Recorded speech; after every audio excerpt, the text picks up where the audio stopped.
tiga, Tiga, tahu-tahu ya. sekarang udah satu. Nah. Itu nggak ada 4 tahun tuh setahu saya. Itu bisa secepat itu, maksud saya begini, Mas. Itu bisa secepat itu apa karena prestasi, kecerdasan, hasil lobby, atau jangan-jangan Bang Sam punya cantolan atau backingan kali di atas pejabat? Ngawur ini, udah ngaco nih jawabnya. Oh gitu. Pertanyaannya udah gak karu-karuan ini. Iya kan? Udah, Kan iya. karena dengan singkatnya waktu.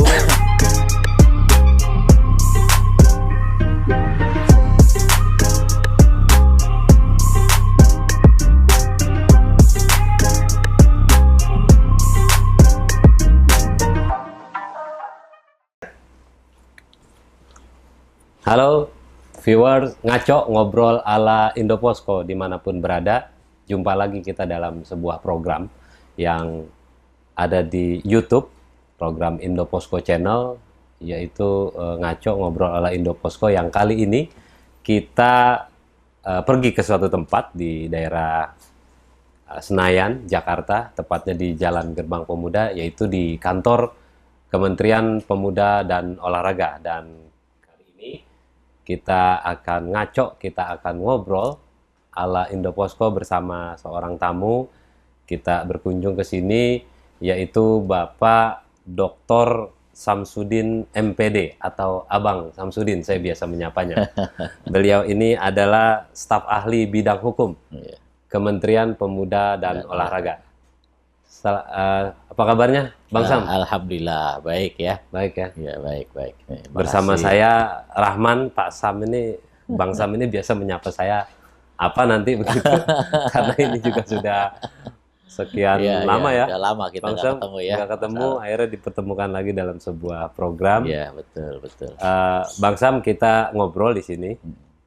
Ngaco itu ngobrol ala Indoposko, kita ngobrol ringan, nyantai, terkait dengan keseharian Bang Sam di Kemenpora ini. Dulu sampai saat ini juga sih, saya masih ada di sini tepatnya sebelum pandemi kemarin. Sering beberapa kali ketemu Bang Sam, main ke kantor, ke ruangan, dan kali ini posisi Bang Sam adalah sebagai staf ahli bidang hukum di Kemenpora. Sebenarnya kita akan mulai dari yang ringan saja dulu, Bang Sam, bahwa di Kementerian Pemuda dan Olahraga atau Kemenpora itu kan jenjang strukturnya pasti ada eselon 1 gitu. Kami dulu di jurnalis kenalnya deputi yang eselon 1. Iya, betul. Deputi itu waktu itu dari mulai 1, 2, 4, 5, mungkin sekarang ada sekitar 4 gitu ya. Nah, ada juga staf ahli. Staf ahli juga itu katanya eselon 1. Iya, Bang Sam. betul. Gimana? Staf ahli juga termasuk eselon 1. Jadi secara struktur eselon 1 di Kemenpora ya, Mas Aldo nih, saya panggil Mas Aldo aja nih. Iya, Bang. Karena kenalnya biasanya Aldo saya. Iya, jadi jangan berubah itu. Iya. Di Kemenpora ini ya, bahwa seluruh eselon 1 itu ada yang teknis, sekretariat, dan staf ahli. Yang teknis itu eselon 1-nya mulai dari deputi 1, deputi pemberdayaan pemuda. Iya. Kemudian ada deputi 2, deputi pengembangan pemuda. Jadi deputi 1 dan deputi 2 ini adalah bidangnya kepemudaan. Kemudian yang deputi 3 dan 4 itu keolahragaan. Sama-sama eselon 1, yaitu deputi 3 pembudayaan olahraga dan deputi 4 yaitu peningkatan prestasi olahraga. Itu di bidang teknis. Iya. Nah, di bidang sekretariatan eselon 1-nya 1 yaitu Sekretaris Kementerian Pemuda dan Olahraga atau yang disebut dengan Ses Kemenpora. Ses Kemenpora itu eselon 1 itu untuk secara administratif mengelola seluruh perkantoran di Kementerian Pemuda dan Olahraga. Ini masuk dalam pelayanan ya. Kemudian eselon 1 lainnya yaitu para staf ahli. Para staf ahli ada 4 di situ. Termasuk saya, yaitu di bidang hukum Kementerian Pemuda dan Olahraga. Jadi kalau dijumlah semua eselon 1 itu ada 9. Ya, kalau sekarang itu nggak ada lagi pembedaan. Kalau dulu kan ada istilah eselon 1A, 1B. Sekarang ini dengan adanya Undang-Undang ASN yang disebut dengan jabatan pimpinan madya. Nah, kalau ada jabatan pimpinan pratama itu di eselon 2, kalau eselon 1 disebut dengan jabatan pimpinan media. Begitu. Berarti Bang Sam satu dari 4 staf ahli. Satu dari 4. Nah, Ya, berarti yang lainnya ada bidang-bidang. Ada bidang-bidangnya lagi. Ada bidang-bidang bidang-bidang lagi. Ada bidang hubungan pusat dan daerah, ada bidang sportivitas gitu. Ya, ada bidang inovatif dan seterusnya. Bang, staf ahli itu staf ahli menteri atau staf ahli kementerian sih, Bang? Nomenklaturnya? Kalau di dalam nomenklaturnya itu staf ahli kementerian. Staf ahli kementerian. Makanya disebut staf ahli bidang. Ya. Staf ahli bukan staf ahli menteri. Ya, staf ahli bidang. Kalau saya karena bidang hukum, staf ahli bidang hukum Kementerian Pemuda dan Olahraga. Ya, walaupun secara tugas kita memberikan masukan-masukan kepada menteri dan bertanggung jawab langsung kepada menteri. Bertanggung jawabnya kepada menteri langsung ya? Kepada menteri. Jadi begitu ya viewers ngaco, perlu digarisbawahi bahwa staf ahli Bang Samsudin ini adalah staf ahli bidang hukum di Kementerian Pemuda dan Olahraga, bukan staf ahli Menteri Pemuda dan Olahraga, bukan. Namun memang bertanggung jawabnya langsung kepada Pak Menteri Pemuda dan Olahraga, begitu ya. Kalau begitu, secara administratifnya itu staf ahli itu dikoordinasikannya dengan siapa? Ya, kalau dikoordinasikannya tadi berdasarkan Permenpora nomor 1516 ya tahun 2015 bahwa staf ahli itu bertanggung jawab langsung kepada menteri, ya, mempunyai tugas memberikan masukan-masukan yang strategis terhadap menteri, ya, memberikan masukan apa saja yang terkait dengan bidangnya.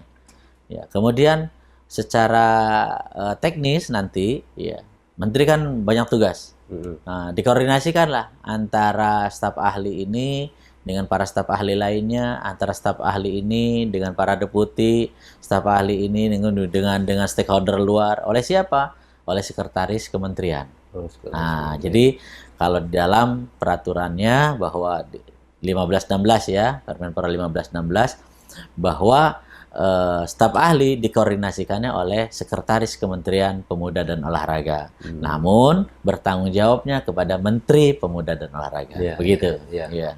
Bang Sam, kalau begitu dari gedung ini kantornya itu di lantai berapa? Dulu saya ke kantor Bang Sam di lantai 2, terus pernah ke gedung PP.Idcom. Kalau Menteri saya tahu, kalau belum ganti ya Bang, lantai 10 kalau Menteri. Iya, betul. Nah, kalau staf ahli lantai berapa, Pak? Lantai 9. Lantai 9. Jadi memang betul.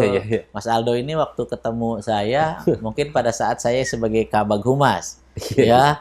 Di atas ini nih. Ya, di atas ini, bagian Humas. Dulu sebelum di Humas, saya di Kabag Evaluasi dan Pelaporan di Biro Perencanaan. Biro Perencanaan. Disebut dengan Kabag Epalap. Ya. Setelah selesai di Biro Perencanaan, saya di Kabag Humas. Iya. Setelah di Kabag Humas, kembali lagi saya ke Biro Perencanaan. Beberapa bulan tapi. Habis itu baru saya di eselon 2, di Deputi 4. Dulu ada yang namanya Asdep. Sarana Prasarana Olahraga. Ya. Kemudian setelah di Deputi 4, Sarpras. Nah, itu yang Asdep Sarpras itu Bang Sam kantornya di gedung sebelah. Di sebelah, sebelah di sana, di gedung PP.Idcom namanya. Di gedung PP.Idcom. Balik lagi kepala biro, akhirnya jadi kepala biro perencanaan. Kesini lagi selesai, ke atas lagi, masuk sekretaris deputi, setelah sekretaris staf ahli. Nah, sekarang memang di lantai 9. Lantai 9. Kalau di lantai 9 ternyata lebih tenang di sana ya. Apalagi staf ahli. Ya, staf ahli itu kan hanya kerjaannya di atas kertas, kemudian nyari informasi mana saja yang terkait dengan kepemudaan dan keolahragaan, apa saja yang menjadi bahan masukan, kita masukkan kepada menteri. Viewers ngaco, mungkin tadi Bang Sam bilang di lantai 9 lebih tenang. Mungkin waktu dulu di lantai 2 sering digangguin saya sama teman-teman yang lain, teman-teman wartawan selalu nanya update ya, nanya tentang perkembangan, nggak ada berita, kurang kita naik ke atas kan. Mas Aldo ini tukang gangguin, nongol lagi, lu lagi. Bang Sam, berarti dari mulai kepala bagian humas, kemudian ke perencanaan, kemudian asisten deputi, masuk lagi ke kepala biro, terus sampai akhirnya jadi staf ahli. dari saya di sini kurang lebih, koreksi kalau saya salah misalnya, mungkin nggak ada 4 tahun Bang Sam. Cepet banget itu karir ya. Saya tahu tuh kalau di Kabak Humas paling eselon 4 apa 3? Eselon 3, tahu-tahu sekarang udah 1. Nah. Itu nggak ada 4 tahun tuh setahu saya. Itu bisa secepat itu, maksud saya begini Bang Sam. Itu bisa secepat itu apa karena prestasi, kecerdasan, hasil lobby, atau jangan-jangan Bang Sam punya cantolan atau backingan kali di atas pejabat? Ngawur ini, udah ngaco nih jawabnya. Oh gitu. Pertanyaannya sudah nggak karu-karuan ini. Iya kan? Iya. Karena dengan singkatnya waktu, ini viewer ngaco sebenarnya contoh bagus ya untuk. Kalau ditanya yang di atas, saya punya yang di atas. Punya? Iya, Allah Subhanahu Wa Taala yang di atas.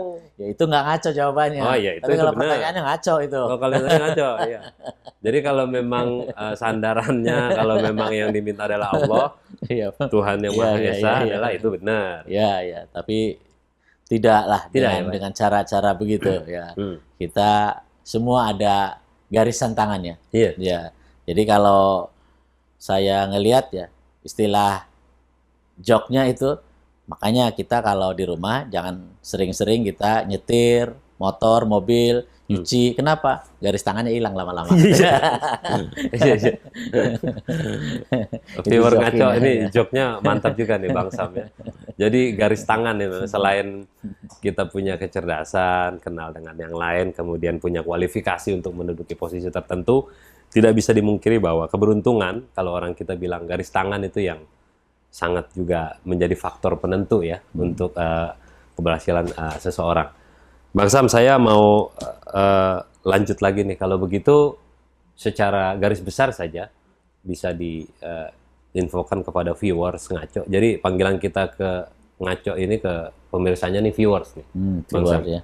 Berarti tupoksinya staf ahli gimana secara garis besar saja, Pak? Iya, tupoksinya tadi sudah banyak sudah disampaikan ya, berdasarkan Permenpora 15/16 tahun 2015 bahwa staf ahli itu ya mempunyai tugas dan kewajiban untuk memberikan telaah-telaah, masukan-masukan ya, hal-hal yang strategis ya terkait dengan persoalan kepemudaan maupun keolahragaan. Kepada siapa hal-hal yang strategis itu harus diberi masukan? Itu kepada menteri langsung.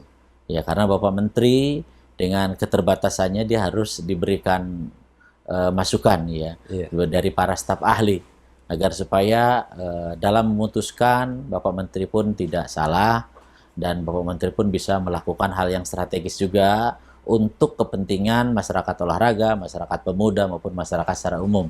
Intinya bahwa kita semua memang ingin bagaimana menjadikan kantor Kementerian Pemuda Olahraga ini sebagai melayani masyarakat seoptimal mungkin. Ya, kita semua satu gerbong bersama Bapak Menteri Pemuda Olahraga.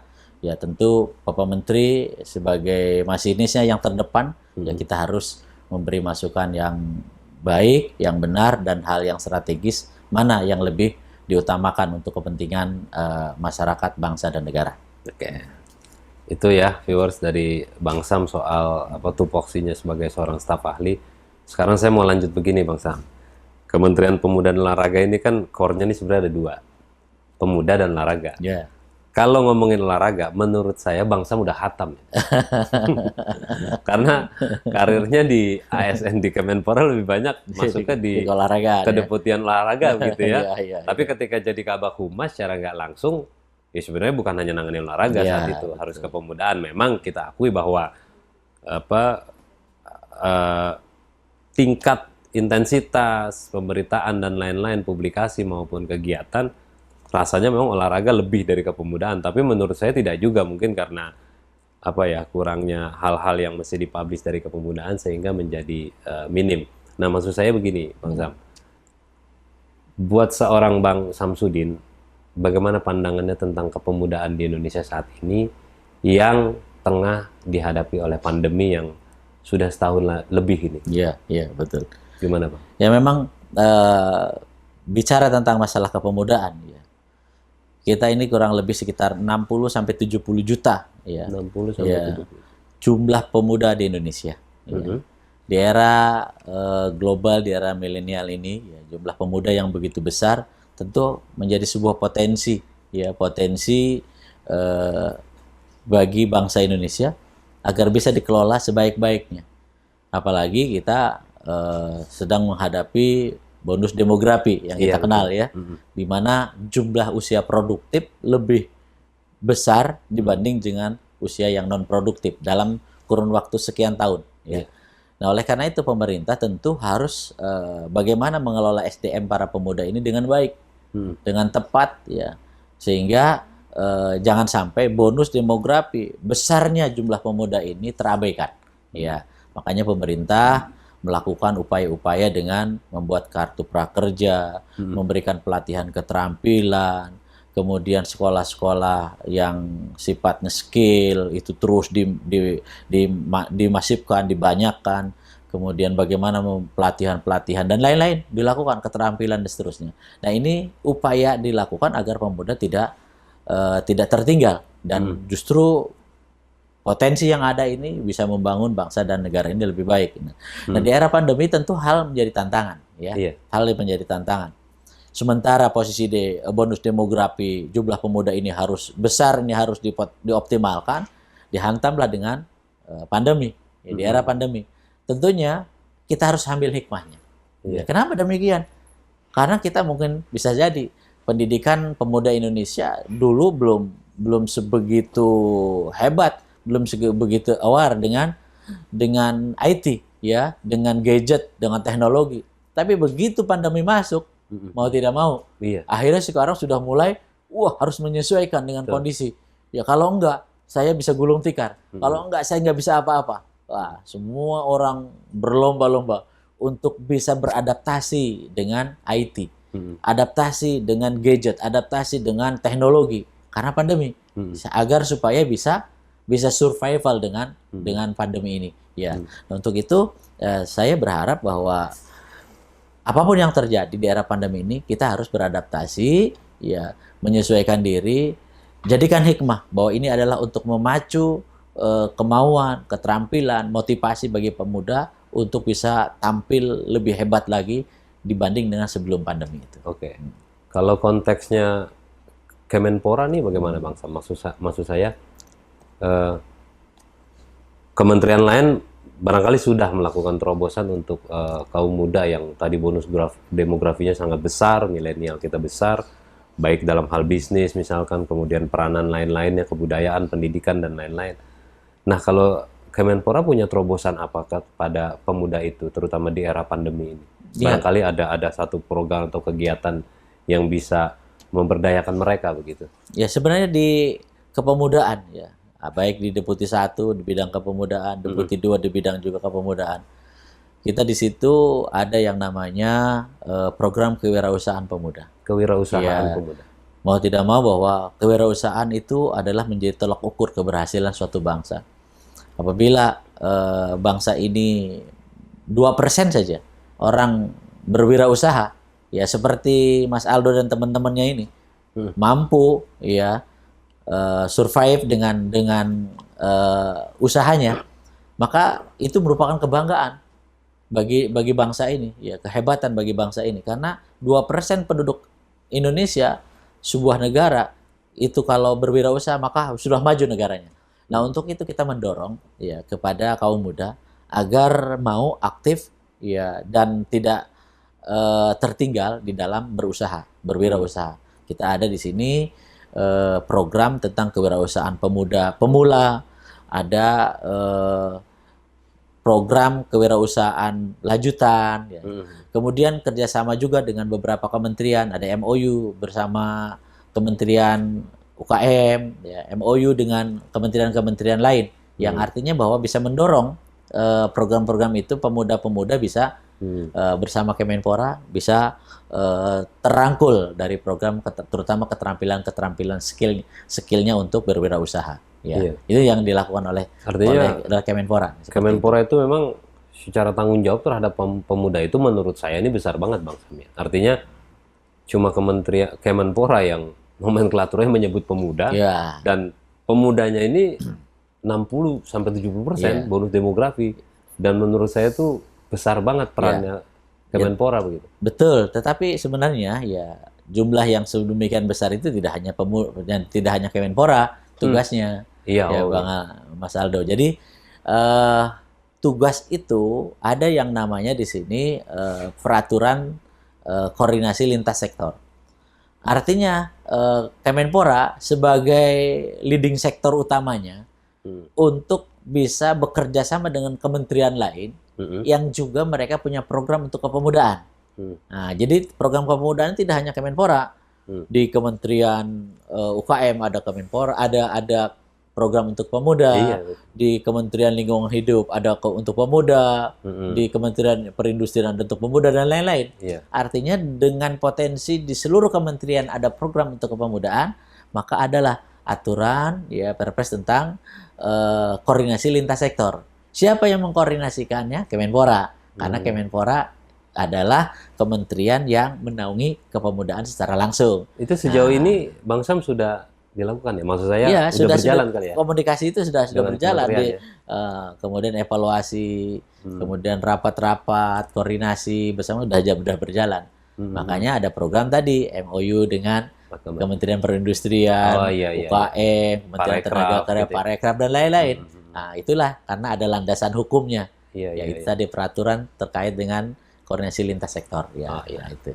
Bang Sam, ini kan pandemi sudah setahun lebih. Saat ini posisinya kita sebenarnya sudah agak dilonggarkan gitu ya. Artinya kita bisa lihat kegiatan-kegiatan sudah berjalan, namun tetap seluruh kegiatan itu terutama kepemudaan berlangsung dalam posisi menerapkan protokol kesehatan. Apa pendapat Bang Sam soal tersebut dan apa pesannya ketika pemuda ingin berkegiatan, namun demikian hal-hal yang menjadi peringatan atau perhatian atau aturan dari pemerintah itu dijalankan? Iya. Sebenarnya Mas Aldo, ya, yang namanya kesehatan itu adalah ujung tombak pertama yang harus kita selamatkan. Artinya memang kita utamakan. Program pemerintah apapun itu, kegiatan pemerintah apapun itu, maka yang menjadi acuan utama adalah lakukan kegiatan itu dengan protokol kesehatan yang ketat. Kenapa?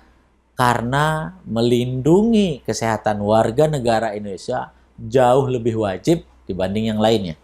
Nah, baru setelah yang pertama adalah protokol kesehatan, menjaga kesehatan, barulah program-program itu harus dilakukan. Contoh Pak Menteri menggulirkan, contoh yang kalau di olahragaan itu ya, ada kemarin Piala Kemenpora, ya. Sepak bola. Ada sepak bola.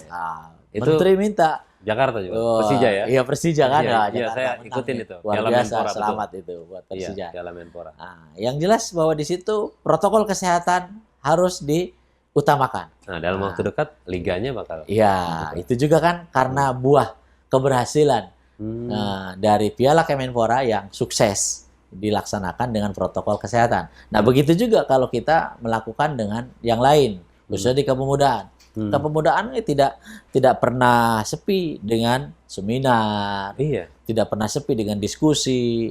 Ya, kalaupun sekarang ada dilakukan dengan Zoom Meet online, ya kadang-kadang bisa itu dilakukan. Tetapi kalau ingin juga dilakukan dengan cara offline, kuncinya itu protokol kesehatan. Ya, apa aturannya ya sudah ada aturan-aturannya. Dia harus jaga jarak, ya pakai masker, kemudian hanya 50% ruangan itu dipergunakan dan lain-lain. Itu juga tentu harus dilakukan dengan ketat ya. Jadi sebenarnya ini bukan sebuah kendala yang sangat-sangat menghalangi, tetapi karena ini yang harus dihadapi gitu. Kalau kita menganggap ini selalu yang menghalangi kegiatan kita, ya kita akan terbelenggu selamanya. Tetapi mari kita hadapi pandemi ini dengan bijak, dan tentu pandemi ini belum tentu kapan berakhirnya. Kita harus survive untuk bisa melakukan yang terbaik agar pandemi ini juga terus kita terhindar dan kita selalu sehat. Iya, artinya viewers ngaco, kegiatan kepemudaan terus berjalan, protokol kesehatan diutamakan, dan inilah era kenormalan baru ya, Bang Sam, yang harus kita hadapi karena kita tidak akan pernah tahu kapan pandemi itu berakhir. Kemudian Bang Sam, ini terkait sedikit vaksinasi, ya kan? Kalau kemarin saya dengar kalau vaksinasi, kalau tingkatannya olahraga itu sudah ya, insan-insan olahraga. Kira-kira nih dari kementerian, walaupun saya belum tahu prioritasnya ada apa enggak nanti, Kementerian Pemuda dan Olahraga, terutama pemudanya, ada nggak nanti mendorong agar pemuda itu nanti vaksin, cuman diajak atau difasilitasi oleh Kemenpora gitu? Iya. Baik, ya mungkin yang kita ini sedang merupakan juga skala prioritas ya. Ya. Skala prioritas pertama kemarin itu dilakukan oleh kepada para olahragawan, atlet, ya. Karena apa? Karena dalam waktu dekat ini para atlet ada yang mau PON, ada yang Olimpiade, ya, ada yang mau SEA Games, ya. Artinya bahwa mereka kan harus berlatih, mereka harus latihan. Latihan mau tidak mau nggak bisa latihan for home kan gitu di rumah aja. Dia harus di lapangan. Nah, untuk di lapangan itu harus diimbangi dengan protokol kesehatan dan vaksin yang diberikan kepada atlet itu. Maka prioritas pertama adalah kepada atlet. Ya tidak menutup kemungkinan ya karena kepemudaan itu bagian dari yang ada di Kementerian Pemuda dan Olahraga, ya nanti akan dilakukan upaya-upaya terhadap kepemudaan. Bisa jadi mulai dari organisasi-organisasi kepemudaan dan seterusnya begitu. Nah itu tapi kita lihat bagaimana kebijakan berikutnya di Kementerian Pemuda dan Olahraga. Tentunya hal-hal kayak gitu juga mesti ada kerjasama dengan stakeholder lain, kementerian lembaga lain untuk menyalakan vaksinasi. Karena ada beberapa prioritas juga yang harus dipertimbangkan secara keseluruhan. Ya, viewers, tadi kalau ngomongin olahraga juga memang sudah faknya Bang Sam juga ya. Karena beliau setahu saya ini juga tahu menjabat sampai sekarang tidak masih ketua umum cabang olahraga ya, Pak? Ya, udah enggak ya. Waktu itu udah berganti. Kuras ya. Iya. sempat mengikuti perkembangannya. Jadi viewers, ngaco ngobrol ala Indoposko dimanapun berada. Tadi kita sudah ngobrol sama Bang Sam terkait soal kepemudaan juga dengan posisinya saat ini sebagai staf ahli di kementerian. Inilah menjadi pengetahuan baru untuk kita semuanya. Nah, mudah-mudahan kita juga dapat menjadi satu inspirasi apa yang tadi dibilang Bang Sam ya, soal karir, soal harapan, soal pesan kepada pemuda. Bang Sam, makasih atas waktunya. Baik, Mas Aldo, terima kasih banyak. Untuk para viewer juga terima kasih.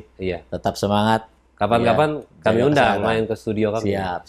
Ya, redaksi kami juga. Terima kasih atas. Baik, sama-sama. Terima kasih banyak. Udah diundang main. Halo viewer Indoposko channel. Jangan lupa like, comment, dan subscribe. Jangan lupa ya.